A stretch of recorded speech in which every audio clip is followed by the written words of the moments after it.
Selamat datang kembali di CPP Talk bertajuk Pemimpin Baru, Harapan Baru. Tadi kita sudah melihat tayangan sosok Bapak Andra Soni, calon gubernur Provinsi Banten 2024. Dan untuk mengenal lebih jauh, kita akan berbincang dengan beliau bagaimana perjalanan politik beliau dan bagaimana perjuangan beliau untuk membawa perubahan di Provinsi Banten. Bang Andra, selamat datang di CPP Talk. Ini kalau lihat sosok Bang Andra ini, saya ingat orang-orang di terminal, Bang. Jadi lahir dari lapangan, dari bawah, kemudian sekarang menjadi salah satu tokoh politik penting di Provinsi Banten. Tapi saya mau tahu dulu, Bang Andra ini kan kalau lihat perjalanan hidupnya, ini kayaknya agak berliku-liku, Bang. Agak banyak tangisnya kayaknya daripada tertawanya. Jadi dari Payakumbuh, benar ya, Bang? Dari Payakumbuh, kecil di Payakumbuh, kemudian pernah merantau ke Riau, Malaysia, ya. Pernah juga ke Malaysia, sampai kemudian diantarkan oleh ibu ke Jakarta, tinggal sama kakak. Nah, mungkin bisa diceritakan bahwa perjalanan hidup Bang Andra itu seperti apa sih lika-likunya sampai dengan titik ini sekarang? Saya anak desa, orang tua saya petani yang tidak punya pendidikan, dan kemudian kami tidak bisa hidup di desa karena anak banyak. Kemudian keadaan ekonomi juga di desa waktu itu tidak bagus, dan memilih untuk merantau, salah satunya ujungnya merantau ke Malaysia. TKI berarti ya, Bang? Ya, dengan resiko ya.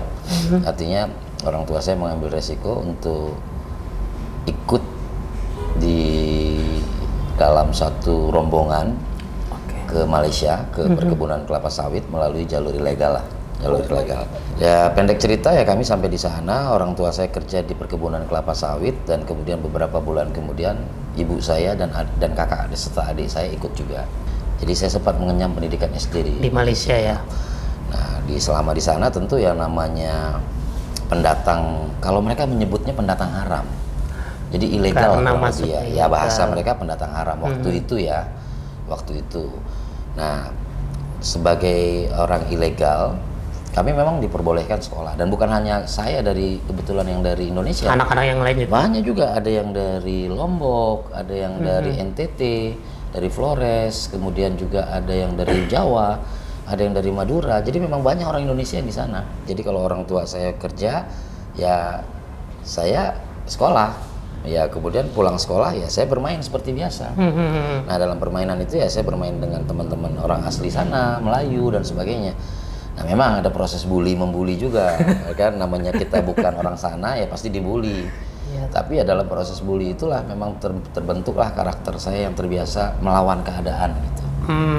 Jadi kalau dibully ya saya melawan supaya besok mereka nggak bully saya.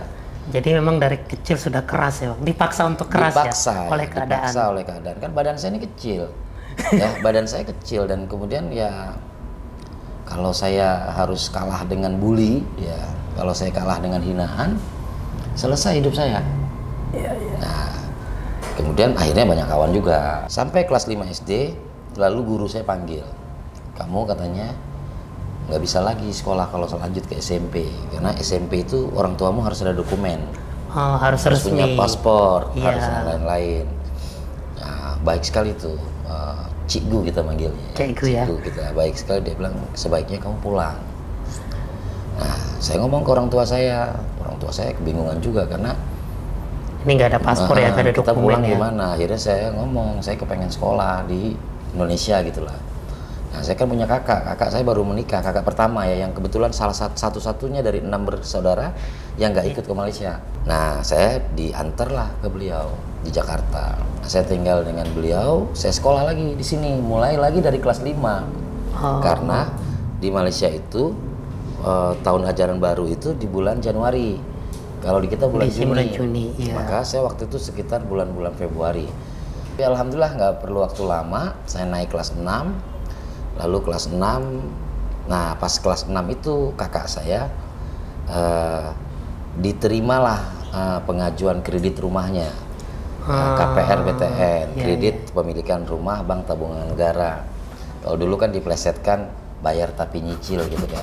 Nah di wilayah Ciledug, sehingga saya nggak bisa pindah ke Ciledug karena dulu sistem rayon. Jadi kalau mau pindah dari DKI ke Ciledug mesti ke Bandung dulu karena masih masuk Jawa Barat.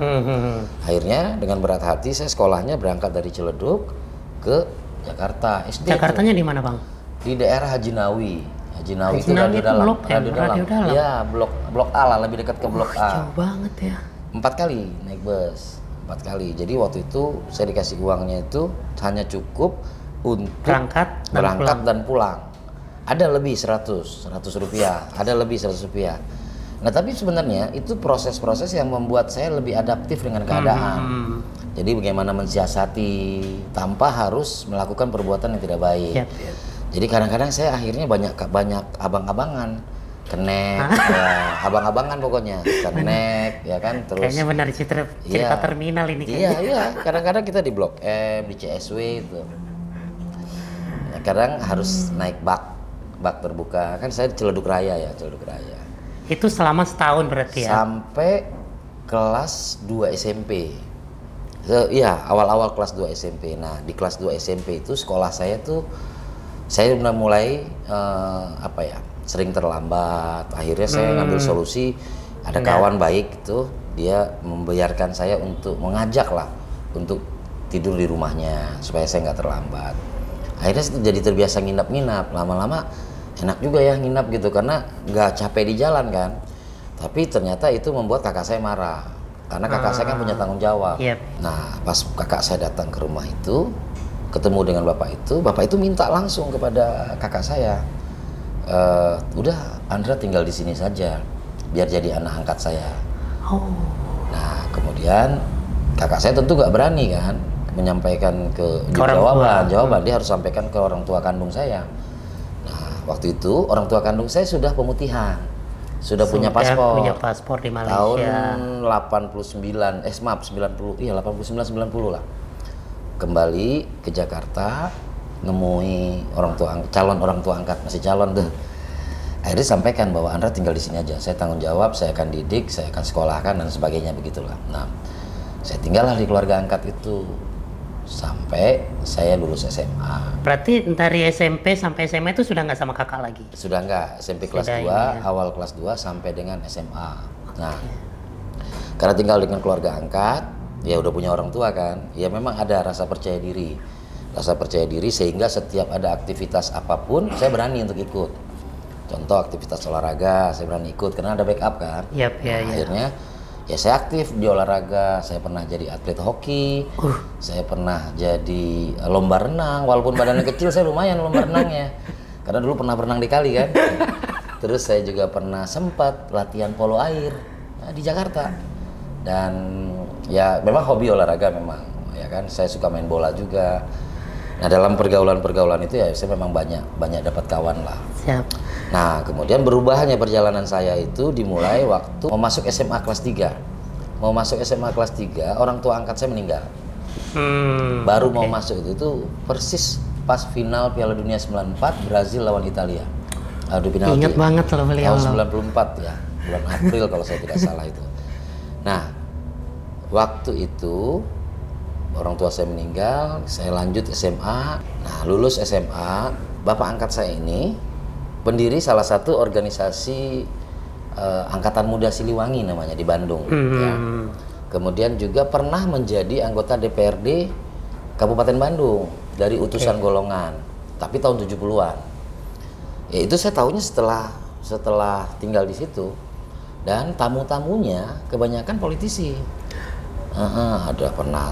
Saya pernah lihat W.S. Rendra, saya pernah lihat Remi Silado, kemudian saya pernah lihat beberapa aktivis-aktivis yang sekarang punya nama besar juga waktu saya kecil itu.